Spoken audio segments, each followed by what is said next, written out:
हरे कृष्णा हरी बोल. आजचा 5वा अध्याय हरे आहे जो कृष्ण. कर्मसन्यास योग आपण पाहणार आहोत. म्हणजे कृष्ण भावना भावित जे काही कर्म आहे त्याबद्दल जाणून घेणार आहोत. त्याआधी भगवंत चरणी वंदन करूया. इस्कॉनचे संस्थापक श्रील प्रभुपाद यांच्या चरणी देखील नम्र वंदन. आणि आपला उपक्रम जिथून चालू झालेला आहे असे श्री नाम निष्ठादास प्रभूजी यांच्या चरणी देखील नम्र वंदन करूया. वर्गामध्ये उपस्थित साधकांचे भक्तांचे स्वागत आहे, वंदन आहे. हरे कृष्ण हरी बोल. हरे कृष्ण. अं, अध्यायाला आरंभ करत आहे. अर्जुन उवाच संन्यास कर्मणां कृष्ण पुनर्योगै च संसति यच्छ्रेय एतयोरेकं मे ब्रूहि सुनिश्चितम्. हरे कृष्ण.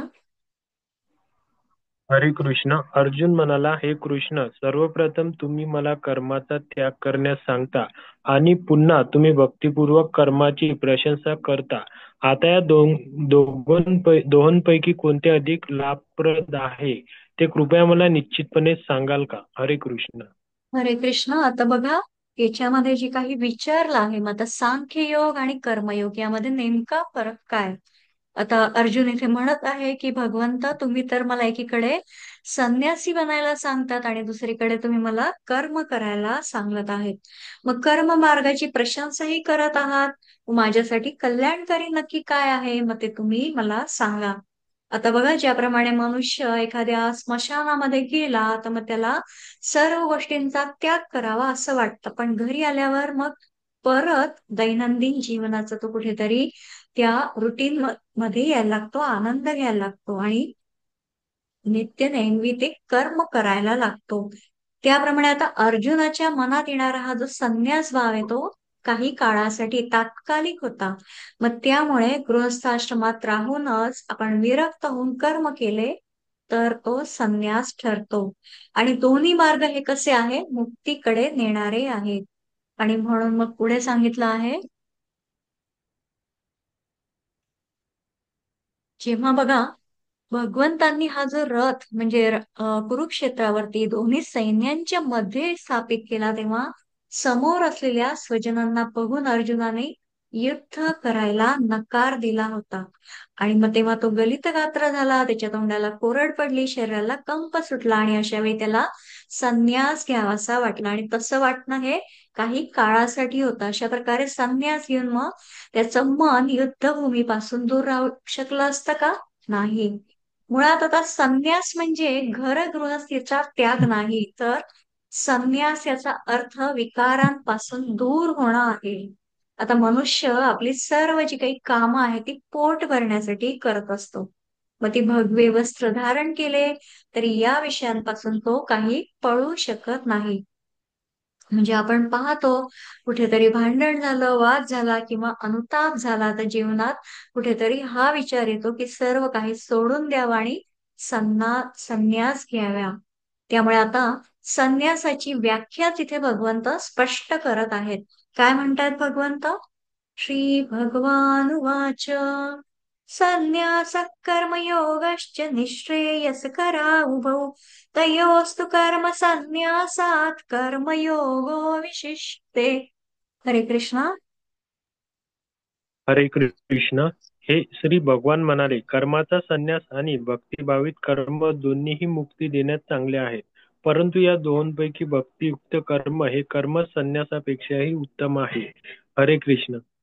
श्री कृष्ण, तर भगवंत काय म्हणतात की कर्म संन्यास आणि कर्मयोग हे दोघी कसे आहे, कल्याणकारी. जे आपण जे कर्म केलं ते भगवंतांना अर्पण करण्याचा भाव जर मनात आला तर ते केवळ कर्म न राहता तो काय होतो, कर्मयोग.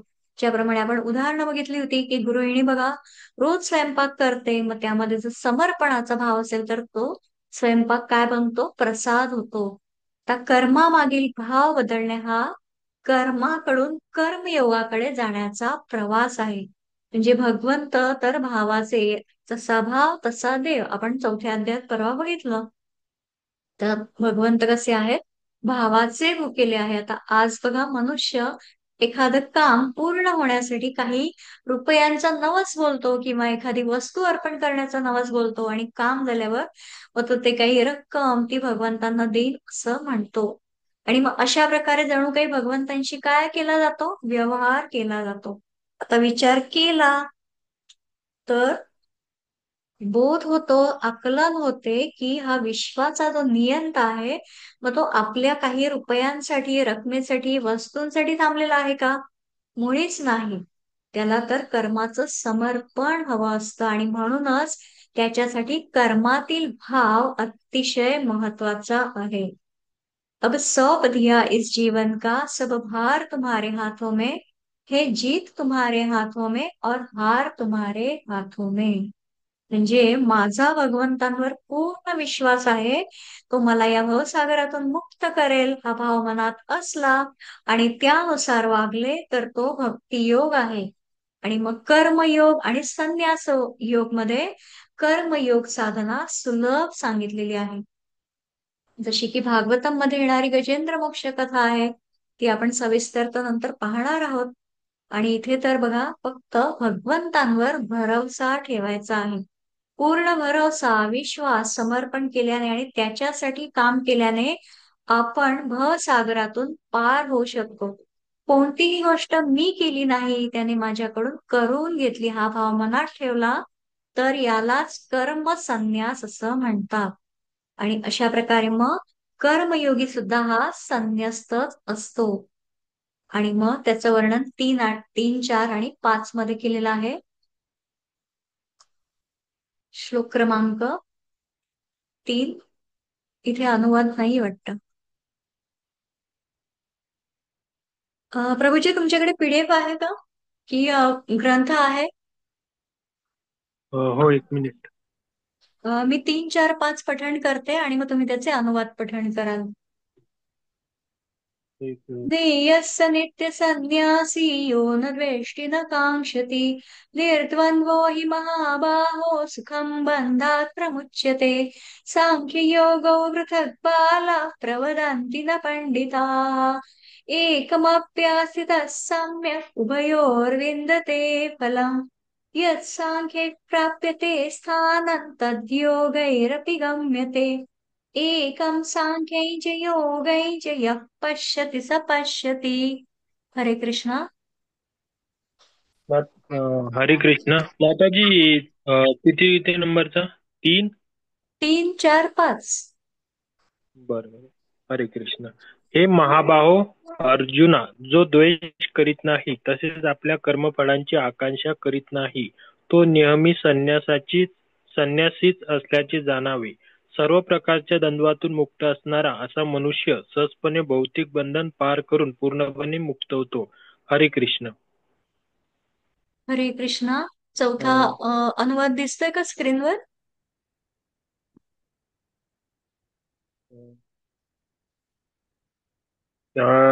हो, दिसतोय. हो, दिसतोय. चालेल. वाचू चरण. चौथा हो, चौथा चरण आणि वाचू. 5. हो. वाचू. हरे कृष्ण. केवळ अज्ञानी लोकच भक्तियोग कर्मयोग हा भौतिक जगताच्या विश्लेषणात्मक अध्ययनापासून सांख्ययोग भिन्न आहे असे म्हणतात. जे लोक वस्तुत ज्ञानी आहेत ते म्हणतात की या दोन्ही मार्गापैकी कोणत्याही एका मार्गाचे चांगल्या रीतीने जो अनुसरण करतो त्याला दोन्ही मार्गाचे फळ प्राप्त होते. हरे कृष्ण. हरे कृष्णा. 5वा पण वाचा.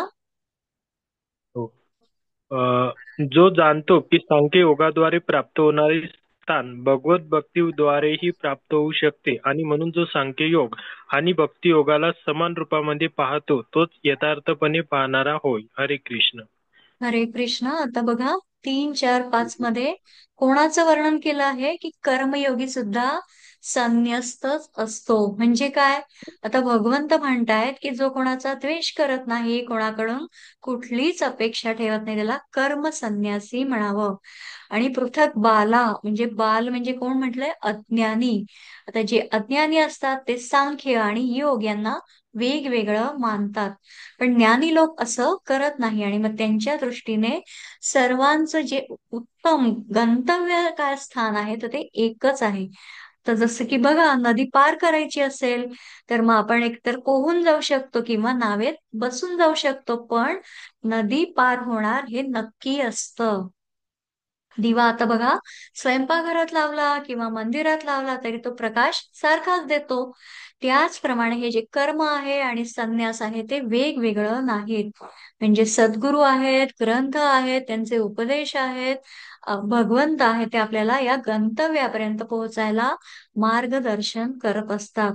आणि मग भगवंतांना प्राप्त करण्याचे मार्ग जरी वेगवेगळे असले तरी एकाच परमात्म्यापर्यंत पोहोचवलं जातं. आणि मग 5व्या श्लोकामध्ये काय अनुवाद आहे, की ज्ञान योग्यांना जे काही परमधाम प्राप्त होतं ते कर्मयोग्यांनाही प्राप्त होतं. आणि म्हणून जो मनुष्य आहे मग तो ज्ञानयोग किंवा कर्मयोग हे फळाच्या दृष्टीने एकच आहे असं जो पाहतो तो खऱ्या अर्थाने पाहतो. म्हणजे आता पुढे काय सांगितलं आहे 6व्या श्लोकामध्ये, की कर्मयोगाशिवाय संन्यास म्हणजे सांख्य कठीण म्हटलेलं आहे. म्हणून ते आपण पठण करूया. श्लोक क्रमांक 6. संन्यासस्तु महाबाहो दुःखमाप्तुमयो गतः योगयुक्तो मुनिर्ब्रह्मणशिरेणाधिगच्छति. हरे कृष्णा. हरे कृष्ण. माताजी अनुवाद नाही दिसत आहे. अरे हा वर गेलाय का, एक सेकंद.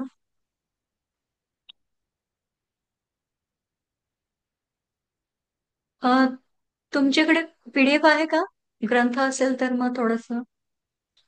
हो, एक मिनिट. आली आली आहे. हा, आहे. हरे कृष्ण. भगवत भक्तीमध्ये युक्त न होता केवळ सर्व कर्मापासून संन्यास घेतल्याने मनुष्य सुखी होऊ शकत नाही. परंतु भक्तीमध्ये युक्त असलेला मुनी व्यक्ती विनाविलंब ब्रह्माची प्राप्ती करतो. हरे कृष्ण. हरे कृष्ण. बघा आता आपल्याकडे 4 आश्रम आहेत. कोणते? ब्रह्मचर्य आश्रम, गृहस्थाश्रम, संन्यास आश्रम आणि वानप्रस्थाश्रम.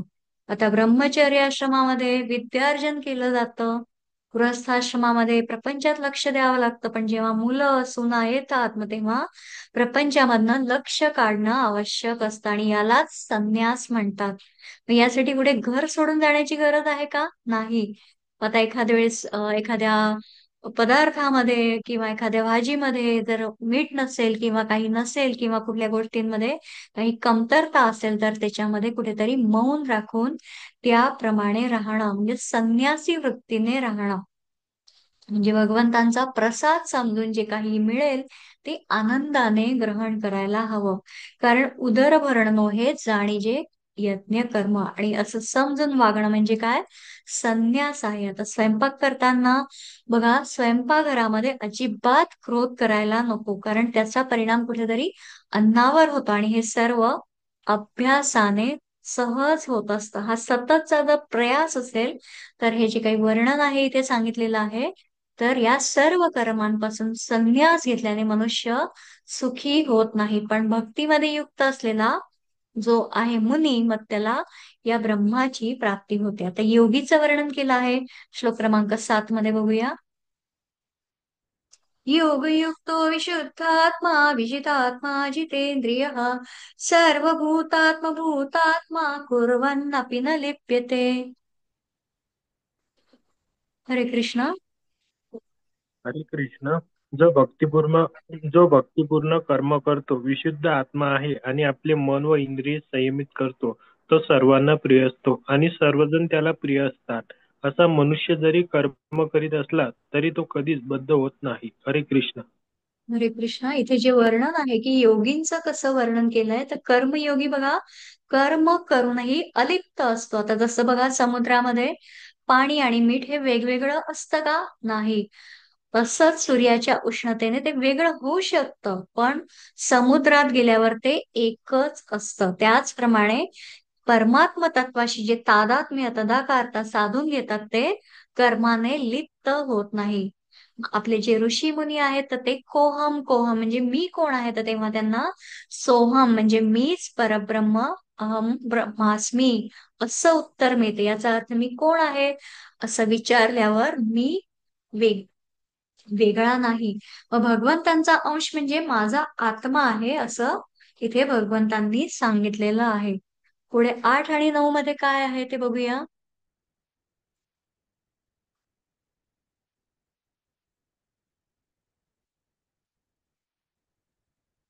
श्लोक क्रमांक 8, एक सेकंद.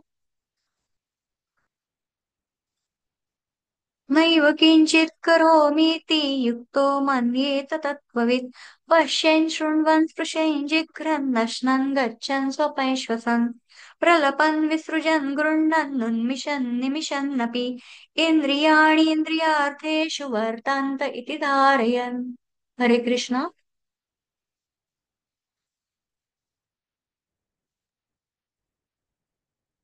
हरे कृष्ण.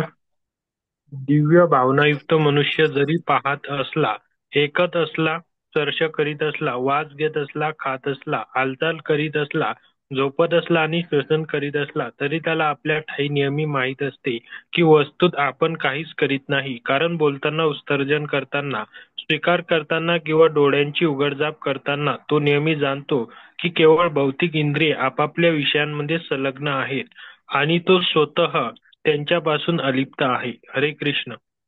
हरे कृष्ण. आता हे जे दोन श्लोक आहे 8 आणि 9, मग हे काय शिकवतायत? तर आपली पंचेंद्रिय आपापली कामं करीत असतात. जसं की आपण डोळ्यांनी पाहतो, कानाने ऐकतो, जिभेने चव घेतो, त्वचेने स्पर्श करतो, नाकाने श्वास घेतो, हे सर्व आपोआप होत असतं. मग यामध्ये मी काहीही करत नाही असा भाव ठेवायला हवा. आणि हे सर्व काय आहे? सर्व क्रिया ही भगवंतांच्या कृपेने चालत असते. पुढे जाऊन बघूया की मग योगी जो असतो, मग त्याच्यासाठी जे वर्णन आहे ते 10, 11, 12 मध्ये केलेलं आहे. श्लोक क्रमांक 10 पठण करते. ब्रह्मण्याधाय कर्माणि संगं त्यक्त्वा करोति यः लिप्यते न स पापेन पद्मपत्रमिवाम्भसा. हरे कृष्ण.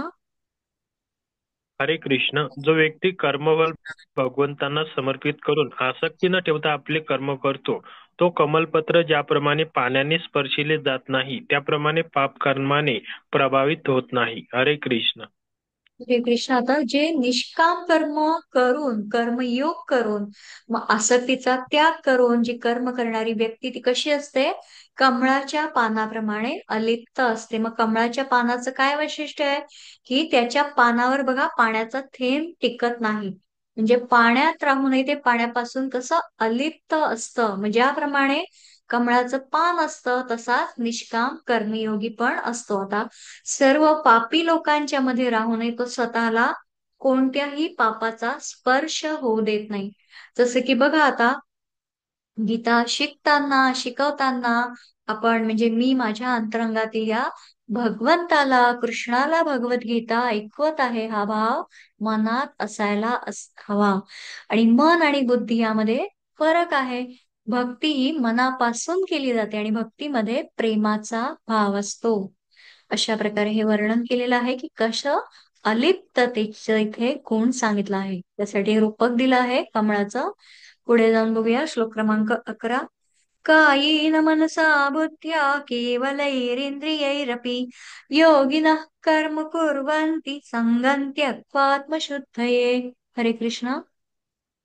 हरे कृष्ण. योगीजन आसक्तीचा त्याग करून शरीर, मन, बुद्धी आणि इंद्रियांना सुद्धा केवळ शुद्धीकरणासाठी कर्म करतात. हरे कृष्ण. हरे कृष्ण. आता जे कर्मयोगी आहे मग ते ममत्व बुद्धी सोडून काय करतात? इंद्रिय, मन, बुद्धी आणि शरीर यांच्यामुळे निर्माण होणारी जी आसक्ती आहे ती देखील सोडतात, तिचा त्याग करतात आणि मग ते अंतःकरणाच्या शुद्धीसाठी कर्म करतात. मग यासाठी शबरीचं तर सुंदर उदाहरण आहे. कशा पद्धतीने मतंग ऋषींनी शबरीला सांगितलं होतं की तुला भेटण्यासाठी प्रभू रामराय येणार आहेत. मग ते कोणत्या दिशेने येणार आहेत, कधी येणार आहेत, हे त्यांनी तिला काही सांगितलं नव्हतं. मग शबरीने देखील केवळ गुरु आज्ञांवरती, त्या वचनांवर विश्वास ठेवला आणि ती रोज नित्याने वाट पाहायची. मग त्यांची प्रतीक्षा करताना ती नदीवर पाणी आणायला जायची आणि मग त्यावेळी प्रभू येऊन गेले तर काय होईल, मग ते आपल्याला भेटणार की नाही अशी तिला कुठेतरी चिंता वाटायची.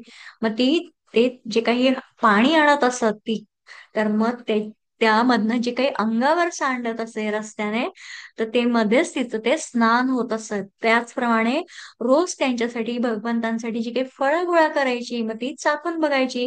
मग चाखलेली फळं हेच तिचं भोजन झालं होतं. त्याचप्रमाणे रात्री झोपतानाही तिला बरेच वेळा जाग यायची. का? तर प्रभू रामराया मला भेटायला येतील, तर तेव्हा मी झोपली असेल तर मग भेट तरी कशी होईल, असं तिला वाटायचं. मग त्यामुळे तिची निद्रा सावध असायची. आणि ही निद्रा म्हणजे निद्रा समाधी स्थिती इतक्या स्वरूपाची तिची तपस्या होती. म्हणजे संचार पदयो प्रदक्षिणा विधी याप्रमाणे मग तिचं कुठेतरी ते फिरणं होतं. म्हणजे माझ्या तोंडातून निघणारा प्रत्येक शब्द स्तोत्र झाला पाहिजे. मग हे आपल्याच कुठेतरी हातात असते. आता शबरीचं उदाहरण आपल्यासाठी एकदम आदर्श आहे. म्हणजे आपण आता बघा कोणाशी क्रोधाने बोलतो, मनाला लागेल असे बोलतो. मग हे न करता प्रेमाने बोलायला हवं. प्रत्येकामध्ये भगवंताला बघायला हवं. जे जे काम करतो ती तुझी साधना बनावी हा भाव असायला हवा.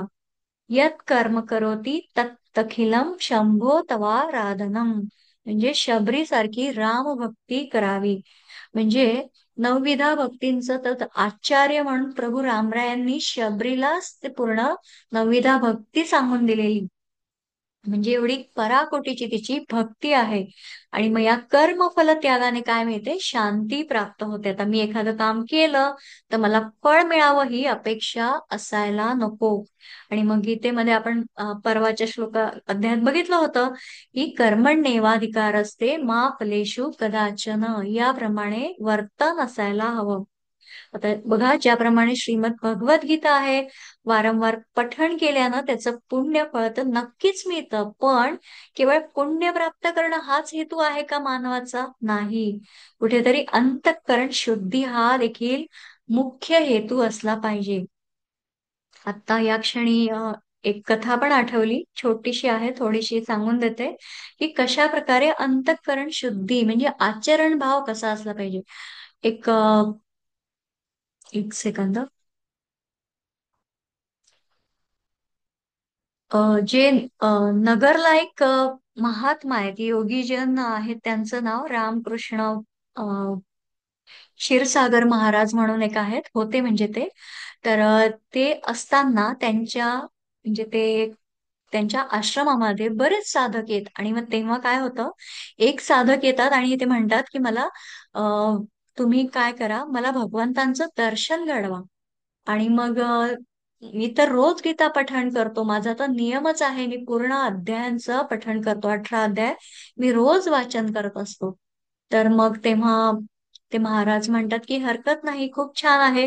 तर मग तू आता हे जे पारायण करतो आहेस तर असं 108 दिवसांचं पारायण कर आणि तुला साक्षात भगवंत दर्शन देतील. सत्य कथा आहे ही. तर मग गुरुवाणी मासिकामध्ये आहे ती, आपल्याला माहित असेल कदाचित, नगरचे महाराज तर क्षीरसागर महाराज आहे. तर मग ते सांगतात. मग त्यानुसार तो साधक जो असतो तो म्हणतो चालेल, मी 108 दिवसांमध्ये हे पारायण रोज अध्याय पठण करेन. आणि मग असं करता करता कुठेतरी त्याच्या मनात संशय यायला लागतो की खरंच मला भगवंत भेटेल का. आणि असं करत करत कुठे 50, 60, 70, 80 पारायण त्याचे पूर्ण होतात, 90 होतात, 100 होतात. आणि मग कुठेतरी 8 एक पारायण बाकी असतात. तो परत जातो त्या आश्रमामध्ये आणि महाराजांना विचारतो की महाराज माझे अशी अशी पारायण झाली, पण खरंच मला भगवंतांचं दर्शन होईल का हो? मग तिथे महाराज कुठेतरी हसतात की अरे तुला तर 108 पारायण करण्याची आवश्यकताच नव्हती. तुला पहिल्याच पारायणामध्ये भगवंतांनी दर्शन दिलं असतं, पण कुठेतरी श्रद्धा, कुठेतरी अंतःकरणामध्ये तो भाव असता तर तुला तेव्हाच दर्शन झालं असतं. संशय आत्मा विनश्यती. अशा प्रकारे मनामध्ये जर श्रद्धा असेल तर इतक्या गोष्टींमध्ये महाराज, जे ऋषी, जे साधू आपल्याला सांगतात, जे सद्गुरू आपल्याला आदेश देत असतात, तर ती आज्ञा आपली प्रमाण असायला पाहिजे. आणि कुठेतरी मग त्याचे 108 पूर्ण होतात आणि त्याला दर्शन होतच होतं, कारण सद्गुरूंचं ते वचन असतं आणि सद्गुरूंच्या वचनांसाठी भगवंतांना यावंच लागतं, दर्शन द्यावंच लागतं. मग कसं दर्शन झालं असेल त्या साधकाला? तर तो रस्त्याने चालत असतो आणि पारायण झाल्यानंतर मग तो त्याची नित्य नैमित्तिक कर्मांसाठी जातो. आणि रस्त्याने जाताना तो मागे वळून पाहतो तर एक दिव्य रथ येत असतो आणि त्या रथामधनं इतर कोणाला दिसत नाही, फक्त त्याला ते दर्शन होतं. आणि त्या शुभ्र घोड्यांवरती आरूढ झालेले भगवंत त्याला दर्शन देतात आणि तो कृतकृत्य होतो. पण केवळ आणि केवळ की ही कुठेतरी मनामध्ये शंका ठेवणं किंवा मी हे करत आहे, नक्की होणार आहे का, त्याच्यामध्ये असणारी अंतःकरणाची शुद्धता अतिशय महत्वाची आहे. हे मला आता इथे स्मरण झालं म्हणून इथे 2 मिनिटं सांगून दिलं. तर मग हीच सर्वात महत्वाची गोष्ट इथे भगवंत देखील सांगत आहेत की बघा, चित्ताच्या शुद्ध खेरीज भगवंत प्राप्ती अशक्य आहे. मग जप तप योग पूजा ही जी साधनं ती कशी आहे, साबणाप्रमाणे आहे. आणि मग यांनी आपण चित्तातील मळ धुवून निघतो. आता योगी मग सुख दुःखांचा त्याग करतो आणि भगवत प्राप्तीसाठी आपलं अंतःकरण शुद्ध करतो. अशा प्रकारे इथे वर्णन आहे. पुढे जाऊन बघूया श्लोक क्रमांक 12. युक्त कर्मफलं त्यक्त्वा शान्तिमाप्नोति नैष्ठिकीम् अयुक्त कामकारेण फले सक्तो निबध्यते. हरे कृष्ण. हरे कृष्ण. निष्ठेने भक्ती करणारा जीव अढळ शांतता प्राप्त करतो, कारण तो आपल्या सर्व कर्मांची फळे मला अर्पण करतो. परंतु जो भगवंताशी संबंधित नाही आणि जो आपल्या श्रमामुळे निर्माण होणाऱ्या कर्मफलांचा लोभी आहे, तो बद्ध होतो. हरे कृष्ण. हरे कृष्ण. आता बद्ध कोण आहे याच्यामध्ये त्याचं वर्णन केलेलं आहे की आता कर्मफळाची जो आसक्ती सोडतो मग तो कर्मयोगी भगवत प्राप्ती करून शांती समाधान प्राप्त करतो. आता बघा, एखादा दुकानदार आहे, व्यापारी आहे, मग तो काय करतो की नफ्याच्या प्रॉफिटच्या दृष्टीने तो रात्री 9 नंतरही दुकान चालूच ठेवतो. मग यामध्ये दुकानदाराचा भाव काय आहे ते बघायला हवा. जर मग सकाळी 7 पासून रात्री 9 पर्यंत या वेळेमधील सगळं उत्पन्न जर माझं आहे आणि मग रात्री 9 नंतर जे काही उत्पन्न तर इतरांच्या मदतीसाठी किंवा भगवंतांच्या कामासाठी सेवेसाठी मी वापरेन, असा जर भाव असेल तर मग त्याचा तो कर्मयोग आहे. पण या उलट बघा, स्वतःचाच फायदा बघत असेल, कामना असलेला पुरुष मग कामनेमुळे फक्त फळामध्ये आसक्त होऊन बद्ध होतो. असं इथे वर्णन आहे. व पुढे संन्यासीचं परत वर्णन केलं आहे. सर्व कर्माणि मनसा संन्यस्यास्ते सुखं वशी नवत्वारे पुरे देहि नैव कुर्वन्न कारयन्. हरे कृष्ण.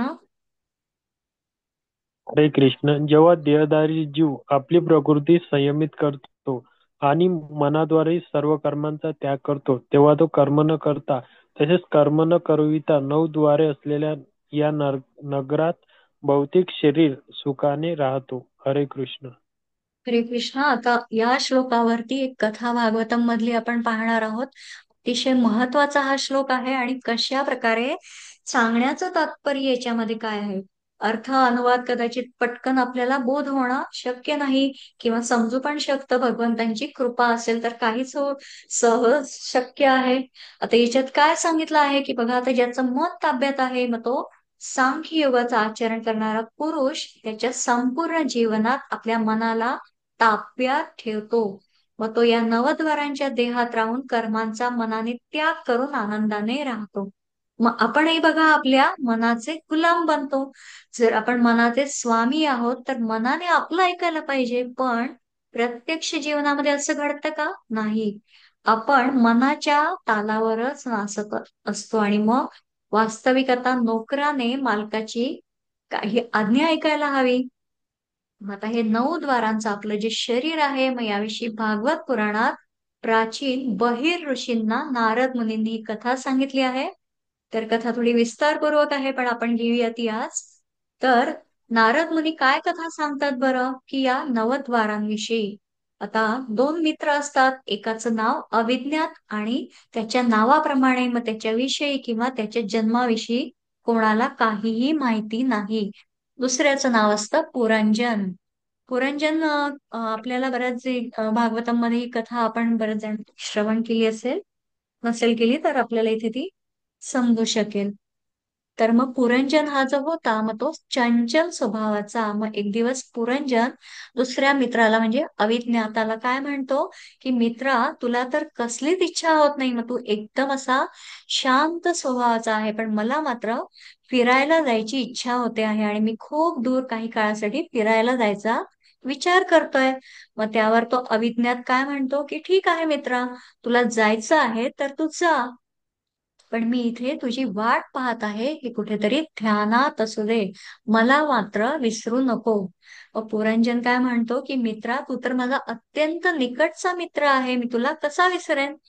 आणि मग झालं, पुरंजन यात्रेला निघतो. मग त्या अनेक नगरांमध्ये जाऊन भेटी देतो, अनेक लेण्या, सुंदर सुंदर राजवाडे पाहतो, निरनिराळ्या प्रकारची वन, वृक्ष, सरोवर बघत तो असा मार्गक्रमण करत राहतो. मग काही काळानंतर मग त्याला एक अत्यंत भव्य किल्ला आणि त्यावरील प्रासाद दिसतो. मग त्यामधील ती 3 मजली प्रासाद म्हणजे तो महाल अतिशय सुंदर त्याला दिसतो. मग त्याला 9 दरवाजे असतात. मग 2 दरवाजे खाली, मधल्या मजल्यावर एकही दार नसतं, आणि सर्वात मधल्यावर 7 दारं असतात. पुरंजन मग त्या महालामध्ये जातो, मग आतमध्ये शोभेच्या असंख्य वस्तू पाहतो. आणि मग तो महाल इतका उत्तम रीतीने सजवलेला असतो. मग तिथे ती जी एक सुंदर स्त्री असते तिच्या सेवकांबरोबर राहणारी, मग ते सेवक तिची सर्व काही कामं करत असतात. त्याचप्रमाणे तिच्याकडे एक पंचमुखी सर्प देखील असतो. आणि मग त्या सुंदर स्त्रीला आणि तिच्या त्या वैभवाला पाहून तो पुरंजन भुलून जातो, आणि मग तो तिच्यावर कुठेतरी आसक्त होतो. मग त्यावेळी तो काय करतो, तिला लग्नाची मागणी घालतो. मग तिला देखील त्याची मागणी ती स्वीकारते. पुरंजन आनंदित होतो. मग काय करतो की तो तो म्हणतो की तुझं नाव काय आहे, तर ती म्हणते मला तर काहीच नाव नाही. मग पुरंजन म्हणतो हरकत नाही, आजपासून मी पुरंजन तर तू माझी पुरंजनी. मग अशा प्रकारे दोघंही त्या महालात प्रपंच संसार करू लागतात. मग पुरंजनीमध्ये पूर्ण गुरफटून जातो. तो जे म्हणेल, ती जे म्हणेल त्याप्रमाणे तो तसंच वागत असतो. ती म्हणेल तसंच त्याचं सर्व आचरण असतं. मग तिच्या तालावर सर्व काही त्याचं सुरू असतं. मग अशा प्रकारे अनेक वर्ष लोटतात. मग एकदा काय होतं की तिथे अचानक अत्यंत अशी कुरूप वृद्धा येते. जरा तिचं नाव असतं. मग ती तो प्रासाद बघते, तो महाल पाहते. मग ती पुरंजनाला म्हणते की तुमचं भवन तर फार सुंदर आणि मोठं आहे, पण मला इथे राहू द्याल का. मग त्यावर तो म्हणतो की हे माझं घर, माझी पत्नी, आमचे सर्व दासदासी, इतकेच काय आमच्याकडे हे पंचमुखी सर्प देखील अतिशय सुंदर आहे. मग इथे तुझ्यासारख्या कुरूप व्यक्तीचं काय काम, तू इथून चालती हो. मग ती जी जरा असते, वृद्धा असते, ती खूप विनवणी करते. पण तरी देखील पुरंजन तिला तिथे राहू देत नाही आणि हाकलून देतो. मग ती जरा तिथून निघून आपला जो भाऊ असतो चंडवेग त्याच्याकडे जाते आणि ती म्हणते मला त्या प्रासादात महालात राहायचंय, मग तू काहीही कर. मग चंडवेग काय करतो, 365 गोऱ्या आणि 365 काळ्या सैनिकांची फौज उभी करतो. जरा एकाग्रतेने ऐका, कारण थोडस तत्वज्ञान आणि प्लस कथा आहे. तर मग याच्यामध्ये ती जरा म्हणते की अरे चंडवेगा, तो किल्ला तर मजबूत आहे, अनेक बलाढ्य सैनिक आणि दासी त्याच्या रक्षणासाठी सदैव सज्ज आहेत. मग तुझी ही छोटीशी फौज तो किल्ला जिंकायला पुरी पडणार आहे का. मग त्यावर तो चंडवेग म्हणतो, जरे तू चिंता करू नकोस, माझे सैनिक संख्येने कमी असतील, दिसायला दुबळे वाटत असतील, पण ते कधीही हार मानत नाही. मग जरा काय करते, ती वृद्धा काय करते की आपल्या भावाचं सैन्य घेऊन किल्ल्यावर चालून जाते. रोज सैनिक जात आणि हल्ला करत काही ना काही नुकसान करून परत येत. मग कधी एखादा बुरुज ढासळे, कधी एखादी वीट निसटे, कधी संरक्षक जाळीचं नुकसान होत असे. आणि मग तेव्हा त्या किल्ल्यावरती, त्या महालावरती पुरंजनी झालेलं नुकसान आपल्या सेवकांच्या मदतीने रोज दुरुस्त करून घेत असत. पण मग त्या वृद्धेने सैन्य रोज, वृद्धेचे जे काही सैन्य होतं ते रोज तिथे जाई आणि काहीतरी उपद्रव करत राही. ते अशा प्रकारे चालूच राहिलं होतं. आणि मग अखेरीस किल्ल्याचं सैन्य कुठेतरी कमी पडू लागलं आणि एक दिवस त्यांचा पाडाव झाला. मग त्या वृद्धेने त्या किल्ल्याचा ताबा घेतला आणि मग ती किल्ल्यावर राहू लागली. आता वृद्धेबरोबर तिथे राहणं त्या पुरंजनाला काही पसंत नव्हतं. मग तो दुःखाने कुठेतरी झुरत चालला आणि एक दिवस त्या दुःखाने त्रस्त होऊन पुरंजनाने प्राणत्याग केला. आणि मग प्राण सोडते समय पुरंजनीचं आपल्या मागे कसं होईल त्यामध्ये या विचारामध्ये त्याला मरण आलं. आणि आता मरते समय आपण तर पाहिलंय की जसा विचार असेल, जी इच्छा असेल, त्याचप्रमाणे पुढचा जन्म प्राप्त होतो. अंतकाले च मामेव स्मरण मुक्त्वा कलेवरम. ज्याप्रमाणे जड भरताची कथा येते की ज्याप्रमाणे त्यांनी हरणाच्या चिंतनामध्ये जे अखेरीस त्यांनी प्राण त्याग केला, तेव्हा त्याला पुढील जन्म कसला आला होता? हरणाचाच आला होता. त्याचप्रमाणे इथे जो पुरंजन असतो तो आपल्या पुरंजनीचा विचार करत करत त्याला पुढचा जन्म स्त्रीचाच प्राप्त होतो. आणि मग त्यानंतर मग पुढील जन्मामध्ये या स्त्रीचा विवाह होतो. मग पुढे परत तिच्या पतीचा मृत्यू झाला. मग आता ही स्त्री सती जाण्यासाठी आपल्या पती सोबत कुठेतरी चितेवर जायला निघते. मग इकडे खूप काळ जो मित्राची वाट पाहत असलेला हा जो अविज्ञात असतो, तर तो मित्राच्या शोधासाठी निघतो. आणि तो शोधत असताना अनेक तिथे त्याला त्या स्त्री जन्मांमधील पुरंजन चितेवर आरूढ झालेला तो पाहतो. आणि अविज्ञाताच्या दिव्य शक्तीने ही स्त्री म्हणजे पूर्वजन्मातली ती पुरंजन आहे हे तो जाणतो. आणि मग तो काय करतो की त्या स्त्रीला तिच्या पूर्वजन्माविषयी सर्व वृत्तांत सांगतो.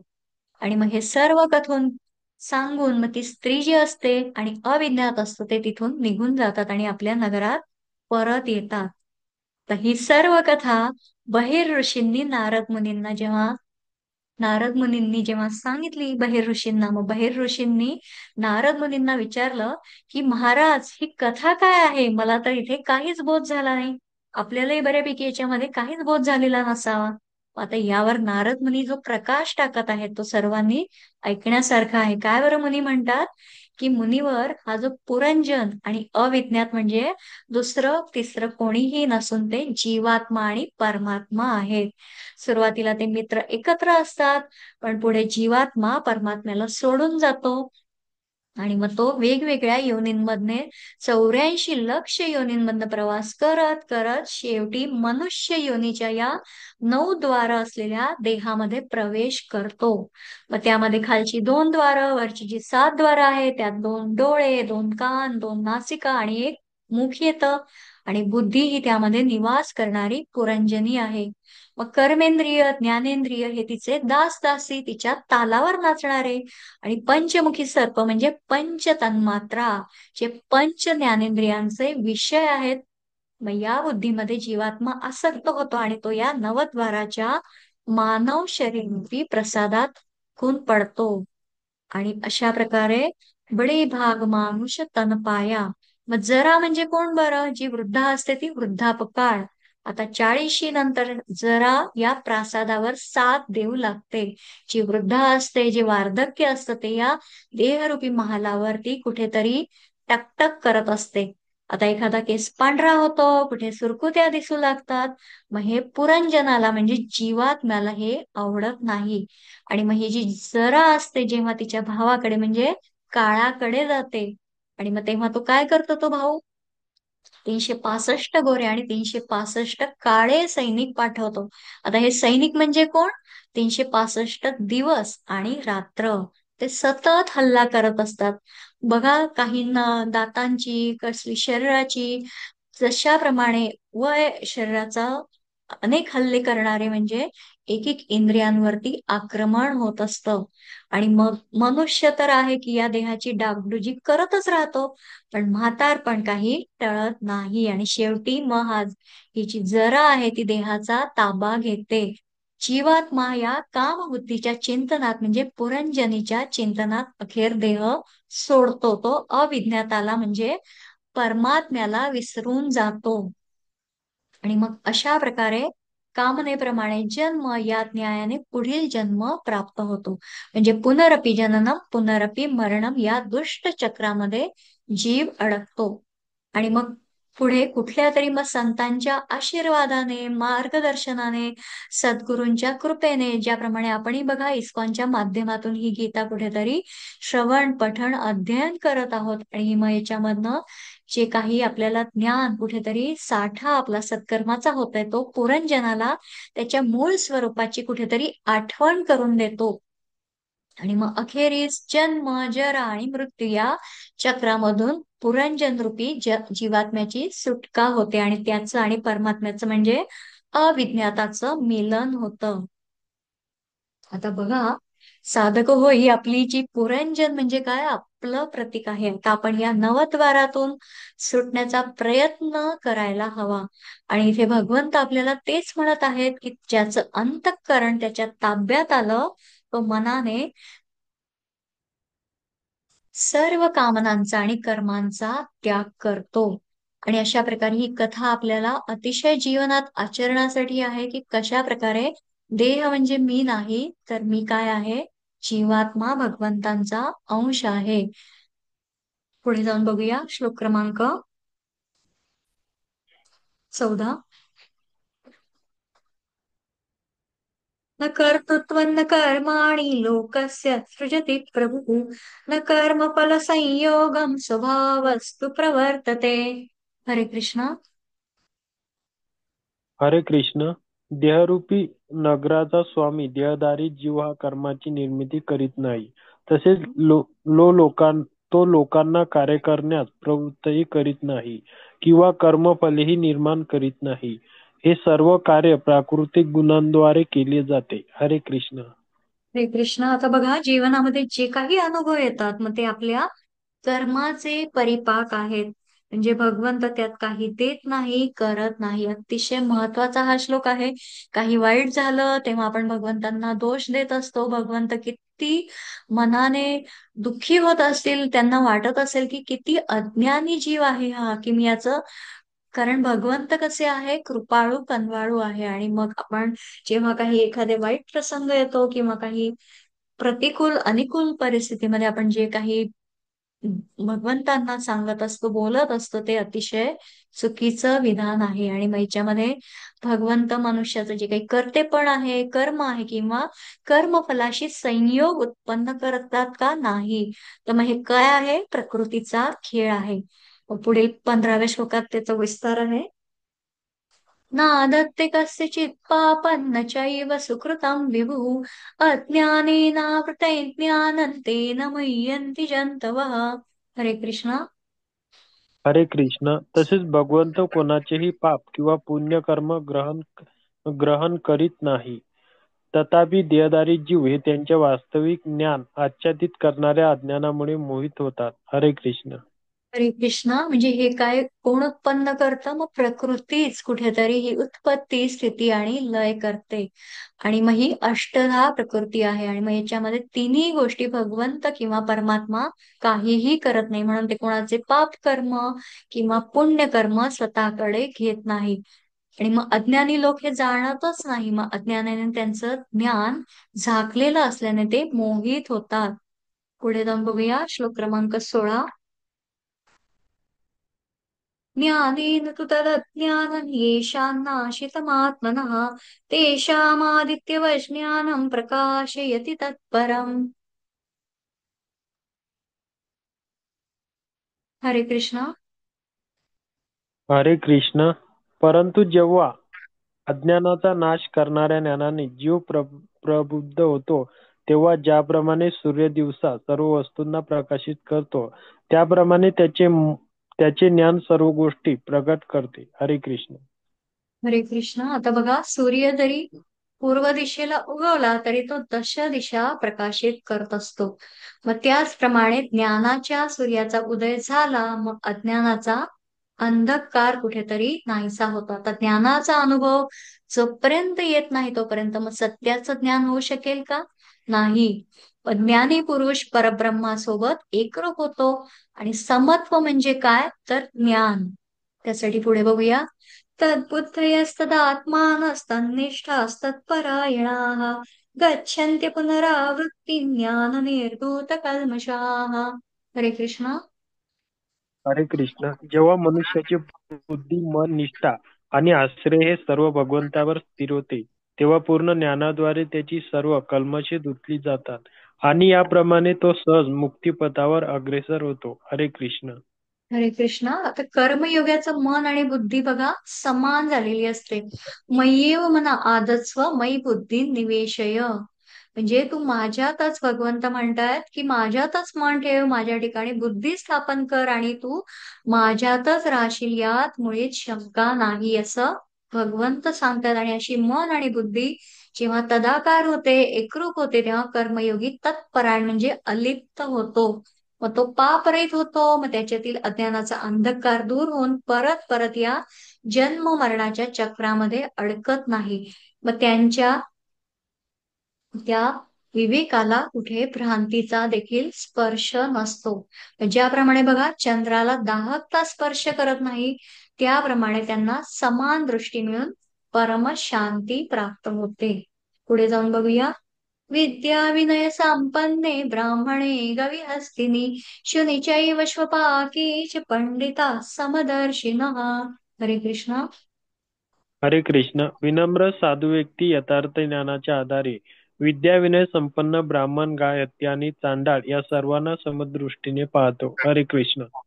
हरे कृष्ण. आता बघा हा श्लोक देखील अतिशय महत्वाचा आहे की कसं समदर्शिन. हा समवर्तन म्हटलंय का? नाही, समदर्शीन म्हटलं आहे. वर्तन आणि दर्शन मध्ये हाच फरक आहे. दर्शन म्हणजे सगळ्यांना एकाच भगवंतांचा जीव म्हणून बघायचं, सर्व भूत हिते रताः. आणि समवर्तन म्हणजे समान वर्तन होऊ शकतं का? नाही होऊ शकत. मग हा जो ज्ञानी पुरुष आहे, मग विद्या आणि विनय यांनी परिपूर्ण असला, मग तो काय बघतो? ब्राह्मण, गाय, हत्ती, कुत्रा आणि चांडाळ यांना समान दृष्टीने पाहतो. तर त्यांच्यात तो फरक करत नाही. आणि मग हे अधिक स्पष्ट करण्यासाठी भगवंत परस्पर विरोधी ही उदाहरणं आपल्याला इथे देत आहेत. म्हणजे आता बघा आपल्या धर्मानुसार गाय कशी आहे? पवित्र आहे. आणि कुत्र्याला मग तसं समजलं जातं का? नाही. ब्राह्मण हा वेद संपन्न आहे आणि चांडाळ मात्र मृतकांचं काम करतो. मग असं असूनही ज्ञानी लोकांकडून या सर्वांना समान भावनेनं पाहिलं जातं, असं इथे वर्णन आहे. समदर्शन आणि समवर्तन. इहैव तैर्जितः सर्गो येषां साम्ये स्थितं मनः निर्दोषं हि समं ब्रह्म तस्मात् ब्रह्मणि ते स्थिताः. हरे कृष्ण. हरे कृष्ण. ज्यांचे मन एकत्व आणि समतेत स्थित झाले आहे, त्यांनी जन्म आणि मृत्यूच्या बंधनावर पूर्वीच विजय प्राप्त केला आहे. ते ब्रह्माप्रमाणेच निर्दोष आहेत आणि याप्रमाणे ते पूर्वीच ब्रह्मामध्ये स्थित झालेले असतात. हरे कृष्ण. हरे कृष्ण. आता बघा ज्यांचा भाव समभावामध्ये स्थिर होतो, असे जे ज्ञानी लोक असतात, मग ते सच्चिदानंद परमात्म्यामध्ये स्थिर होतात. व त्यांच्या दृष्टीने सुख दुःख सुद्धा समान असतात. पुढे बघूया. न प्रवृष्येत प्रियं प्राप्य नोद्विजेत प्राप्य च प्रियं स्थिर बुद्धिर सम्मूढ ब्रह्मविद ब्रह्मणि स्थितः. हरे कृष्ण. हरे कृष्ण. जो मनुष्य प्रिय वस्तू प्राप्त झाल्यावर हर्षून जात नाही, तसेच अप्रिय वस्तू प्राप्त झाल्यावर शोक करीत नाही, ज्याची बुद्धी स्थिर आहे, जो मोहरहित आहे आणि भगवत विज्ञान जाणतो, तो पूर्वीच ब्रह्मामध्ये स्थित असतो. भगवती ज्ञान. हरे कृष्ण. हरे कृष्ण. इथे जे वर्णन केलं आहे म्हणजे हे सर्व समत्व बुद्धी असणं आवश्यक आहे. आता माझा तुझा हा भेद नसावा. जो अंध धृतराष्ट्र पुत्रांचा त्यांनी जे काही विचार केला होता की मामका म्हणजे माझे पुत्र आणि पांडवा म्हणजे पांडूचे पुत्र, जो हा मत्सर मतभाव कुठेतरी आहे. आता त्याचप्रमाणे त्याच्यामध्ये जो भेद आहे, मग ते समत्व बुद्धी होऊ शकते का? नाही. अशाच प्रकारे बघा आता एखादा उदाहरण घ्यायचं झालं तर एक राजू नावाचा एखादा मुलगा आहे. मग तो आपल्या मित्राकडे जातो. मग तो मित्र तर जेवण करत असतो आणि मग ते त्याच्या ताटातील पदार्थ बघून राजूलाही कुठेतरी त्या जेवणाची इच्छा होते, कामना होते. पण ते बघून त्या मित्राची आई काय म्हणते की तू घरी जाऊन जेवण करून ये. मग आपल्या मुलाबरोबर त्यालाही जेवायला देणं ही समत्व बुद्धी आहे. पण ते तिच्यात नसल्यामुळे ती ते अज्ञानी असते. आणि मग ती काय करते, स्वतःचा मुलगा आणि मित्र यामध्ये भेदभाव, ज्याप्रमाणे धृतराष्ट्राचं वर्णन सांगितलं आहे की पहिला जो श्लोक येतो त्याच्यामध्ये कसा भेदभाव. आता इथे बघा आपण इस्कॉनच्या माध्यमातून जी काही गीता शिकत आहोत, सहभाग घेत आहोत, यामधून आपल्याला कुठेतरी समत्व भाव जाणून घेत आहोत आणि आपण चिंतामुक्त होतो. आता बरेच वेळा गीतेतील या विचाराने बघा अतिशय म्हणजे अनेक उच्च रक्तदाब काय ते बीपी वगैरे, मधुमेह, शुगर यासारखे आजार देखील कमी झालेले किंवा बरे झालेले दिसून येतात. आणि मग गीता तर आपल्याला अपेक्षा रहित व्हायला शिकवते. आणि मग आपल्या या सर्व विवंचनांचं कारण काय आहे? अपेक्षा. मग त्याच नाहीशा झाल्या तर हळूहळू आपण कुठेतरी शांत होतो, अपेक्षांच्या मृगजळापासून दूर होऊ लागतो. आणि अशी ही अध्ययनाची, चिंतनाची प्रक्रिया आहे. पुढे बघूया 21 मध्ये. बाह्य स्पर्शेष्वसक्तात्मा विन्दति आत्मनि यत् सुखम स ब्रह्मयोग युक्तात्मा सुखम अक्षयमश्नुते. हरे कृष्णा.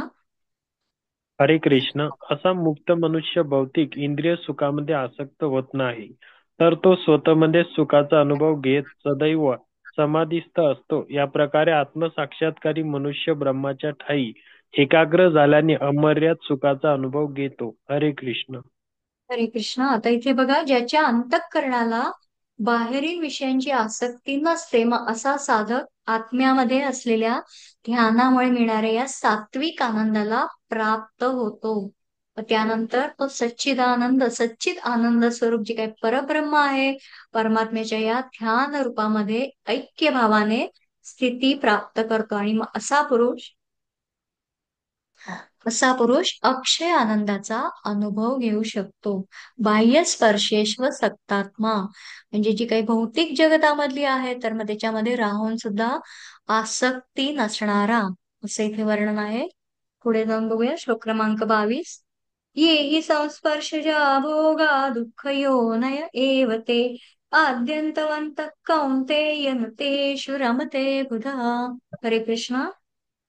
हरे कृष्ण. भौतिक इंद्रियांच्या संयोगापासून उत्पन्न होणाऱ्या दुःखांच्या कारणामध्ये बुद्धिमान मनुष्य भाग घेत नाही. हे कौंतेया, अशा सुखांना आरंभ आणि शेवट असतो. बुद्धिमान व्यक्ती त्यामध्ये आनंद घेत नाही. हरे कृष्णा. बुद्धिमान व्यक्ती म्हणजे ज्ञानी, ज्याला सत स्वरूपाची जाणीव झाली. आणि मग इंद्रिय विषयांचा भोग घेणारी काय आहे? जीव आहे.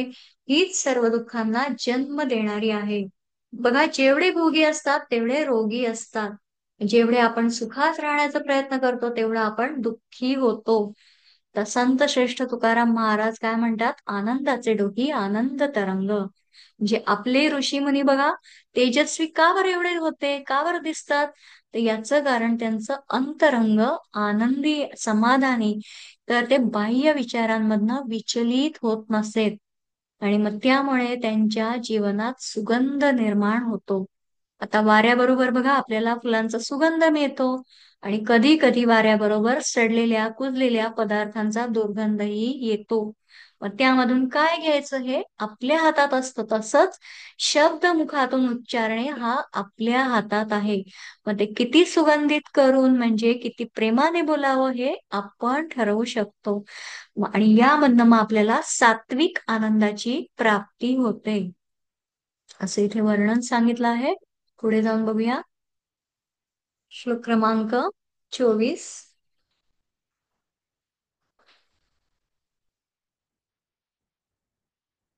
नाही, श्लोक क्रमांक 23. शक्नोति हैव यः सोढुम् प्राक्शरीर विमोक्षणात् कामक्रोधोद्भवम् वेगं स युक्तः स सुखी नरः. हरे कृष्णा. हरे कृष्ण. वर्तमान शरीराचा त्याग करण्यापूर्वी जर मनुष्य प्राकृत इंद्रियांचा आवेग सहन करू शकला आणि काम आणि क्रोध यांच्या वेगांना आवरू शकला, तर तो योग्य स्थित आहे आणि या जगात तो सुखी असतो. हरे कृष्ण.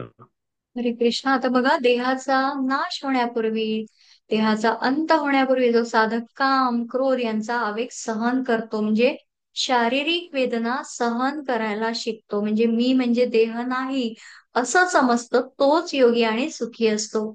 एकदा कबीरजींची कथा येते की त्याच्यामध्ये त्यांच्या पायाला, कुठेतरी पोटरीला कुत्र्याने चावा घेतलेला असतो आणि त्यामधनं अतिशय रक्त वाहत असतं. तरी देखील त्यांची ती सेवा, ते विवेचन, ते चिंतन सर्व त्यांचं चालूच असतं.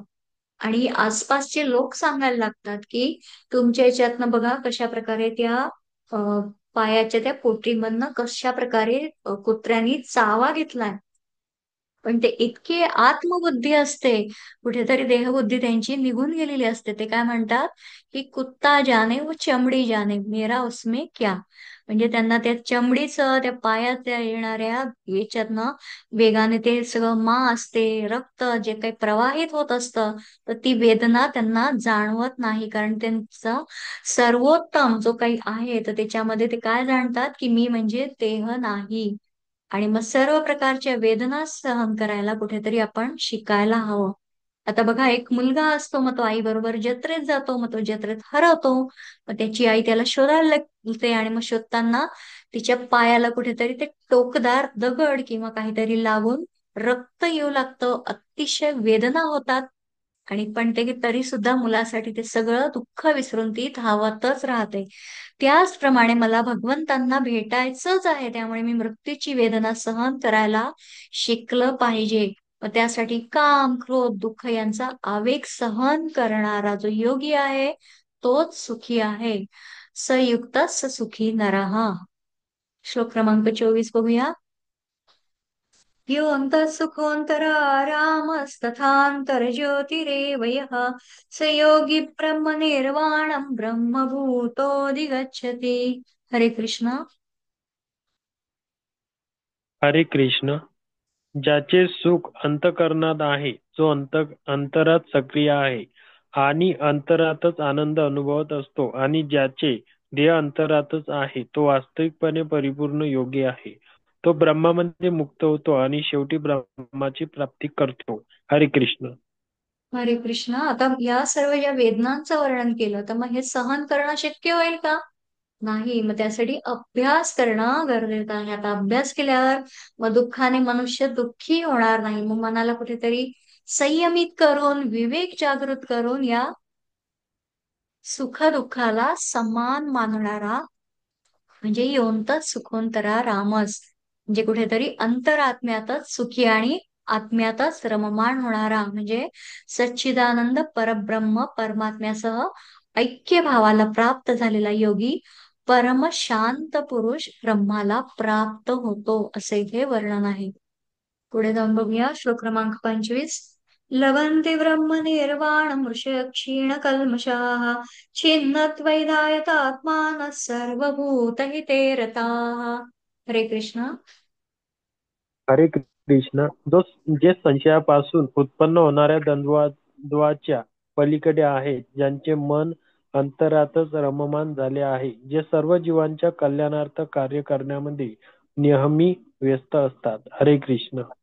हरे कृष्ण. आणि आणि आणि जे सर्व पापांपासून मुक्त आहेत, ते ब्रह्मामध्ये मुक्तीची प्राप्ती करतात. हरे कृष्ण. हरे कृष्ण. आता हे जे शेवटचे श्लोक आहे, ते पुढील उद्याचा जो आत्मसंयम योग आहे, म्हणून ही योगींचं वर्णन इथूनच सुरुवात आहे, की जेणेकरून शेवटच्या श्लोकांमधनं ही कडी पुढच्या अध्यायाकडे नेते.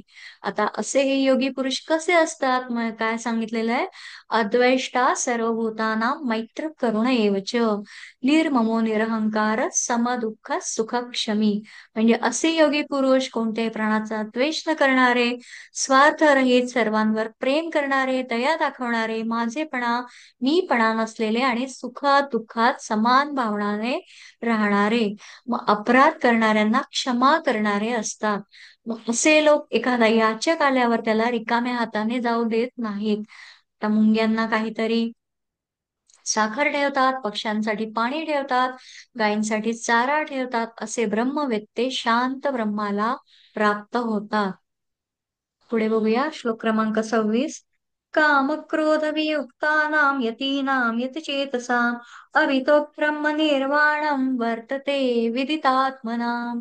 हरे कृष्ण.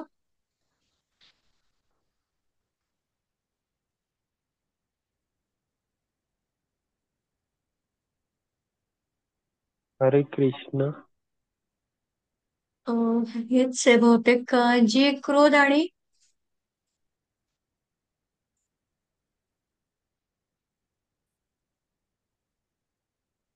अनुवाद हाच आहे. हाच आहे का जे क्रोध? हा, जे क्रोध आणि हरे कृष्ण. जे क्रोध आणि सर्व भौतिक इच्छांपासून मुक्त आहेत, आत्मसाक्षात्कारी आत्मसंयमी आहेत आणि सतत पूर्णत्वाकरिता प्रयत्न करीत आहेत त्यांना निकट भविष्य काळात ब्रह्मामधील मुक्तीची निश्चिती असते. हरे कृष्ण. हरे कृष्ण. इथे जे वर्णन केलं आहे की आता आपणही बघा, हे सर्व वर्णन ऐकल्यावर म्हणजे काम आणि क्रोध यांच्यावर नियंत्रण ठेवायला हवं, कुठेतरी संयम ठेवायला हवं. आणि मग मी सर्व जे काही परिस्थितीमध्ये सावध राहायला हवं, काम आणि क्रोध यांच्यावर अभ्यासाने नियंत्रण ठेवणं शक्य आहे. आता 1-1.5 तासामध्ये किंवा कितीही अध्यायांमधनं जाणून घेतलं तरी हा प्रयत्न स्वतःला करणं आवश्यक आहे. आणि मग याप्रमाणे आपण एसी म्हणजे आत्मचिंतन करायला हवं.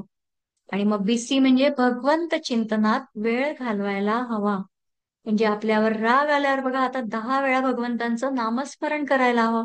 आणि अतिशय प्रभावी आहे हे. जर आपल्याला कधी विनाकारण आपली इंद्रिय आपल्या संयमात नसतील, कुठेतरी आपल्याला व्यक्त व्हायचं असेल, राग आलेला असेल, तर मग आपला हळूहळू राग कसा शांत होतो, तर मग आपण वेगाने 10 वेळा भगवंतांचं नामस्मरण करायला लागलो, तर आपला राग निश्चितच शांत होतो. आणि मग अशा प्रकारे काम क्रोध जिंकलेले, परमात्म्याचा साक्षात्कार करून घेतलेले जे ज्ञानी पुरुष आहेत, मग त्यांना ब्रह्माची प्राप्ती होते. 27-28 मध्ये जे काय सांगितलं आहे ते बघूया. स्पर्शान् कृत्वा बहिर्बाह्याश्चक्षुश्चैवान्तरे भ्रुवोः प्राणापानौ समौ कृत्वा नासाभ्यन्तरचारिणौ यतेन्द्रियमनोबुद्धिर्मुनिर्मोक्षपरायणाः विगतेच्छाभयक्रोधो यः सदा मुक्त एव सः. हरे कृष्णा. हरे कृष्ण.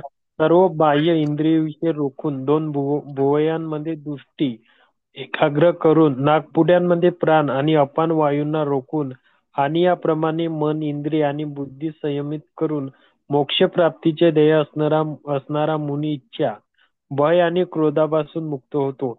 जो मनुष्य नित्य या अवस्थेत असतो तो निश्चितच मुक्त असतो. हरे कृष्ण. हरे कृष्णा. आता बघा, याच्यामध्ये 27 आणि 28 मध्ये जे इंद्रियांचा विषय काय सांगितला आहे की बाहेरचे जे विषय भोगांना आहे त्यांना तर नो एंट्री, म्हणजे आता अर्थ त्यांना आत शिरू देऊ नये, आता त्याचा आपल्यावर परिणाम होऊ देऊ नये. आणि मग यासाठी अभ्यास पूर्ण ध्यान करायला हवं. म्हणजे याप्रमाणे सांगितलं आहे की आपली दृष्टी या भुवयांच्या मध्यभागी स्थिर करून नाकाद्वारे हे प्राण अपान सम करून फक्त अंतर्मनात बघण्याचा प्रयत्न करायला हवा. मग पुढे काय सांगितलं आहे की असे मध्ये भक्त आहेत ज्यांनी इच्छा, भय, क्रोध आणि यांचा त्याग केलेला आहे आणि जे परमेश्वराच्या स्वरूपाचं निरंतर चिंतन करतात, मग ते परमशांती प्राप्त करतात. म्हणजे काय, त्यांना मोक्ष मिळतो. आणि मग पुढचा अंतिम श्लोक आहे तो घेऊया. हे सर्व वर्णन आत्मसंयम योगाचा आहे, जो पुढे ध्यान योग आपण उद्याला बघणार आहोत, 6वा अध्याय. त्यासाठी ही पार्श्वभूमी आहे. भोक्तारै यज्ञ तपसां सर्वलोकमहेश्वरं सुहृदं सर्वभूतान्याय ज्ञात्वा मां शान्तिमृच्छति. हरे कृष्णा. हरे कृष्ण. मी सर्व यज्ञ आणि तपस्यांचा परमभोक्ता, सर्व बहुलोक आणि देवदेवतांचा परमेश्वर आणि मी सर्व जीवांचा हितकर्ता व सर्व जीवांच्या कल्याणाची इच्छा करणारा आहे. हे जाणून माझे पूर्ण ज्ञान असणारा सांसारिक दुःखांपासून शांती प्राप्त करतो. हरे कृष्ण. हरे कृष्ण. आता असं प्रकारचं जे काही ध्यानाचं वर्णन आहे, मग सर्व विकारांवर हा जो विजय मिळणारा जो भक्त आहे, तर तो सर्व यज्ञ आणि तपांचा भोक्ता, म्हणजे सर्व लोकांच्या ईश्वरांचा ईश्वर, स्वार्थरहित, दयाळू, अतिशय प्रेमी असे तत्वतः समजून शांतीला प्राप्त होतो. आणि मग गोस्वामीजींनी बघा, मानसमध्ये, रामचरित मानसमध्ये जी चौपाई आहे त्याच्यामध्ये काय सांगितलं की मनुष्याचं जे मन आहे ते 10 ठिकाणी अडकतं. कुठे अडकतं? जननी, जनक, तारा, कन्या, सूत, बंधू, भवन, शरीर, परिवार आणि सुहृद. या 10 काय आहे, माया ममतापासून दोरी बनवलेली. आणि ती जी दोरी आहे तर ती आपण भगवंतांच्या चरणी अर्पण करायला हवी. आणि सदैव हा भाव जागृत ठेवायला हवा की भगवंता, तुमच्या कृपेने मला हे सगळं मिळालं. आणि ही वृत्ती जर झाली तर मग या शरणागतीने तो योगी कुठेतरी परम शांतीला पोहोचतो. म्हणजे सांसारिक दुःखातून तो शांती प्राप्त करून घेऊ शकतो. हे सर्व वर्णन असं इथे दिलेलं आहे. अशा प्रकारे हा अध्याय इथे संपन्न होत आहे. झालेली सेवा भगवंत चरणी अर्पण करूयात. इति पंचमोध्यायः. हरे कृष्णा हरि बोल. हरे कृष्ण.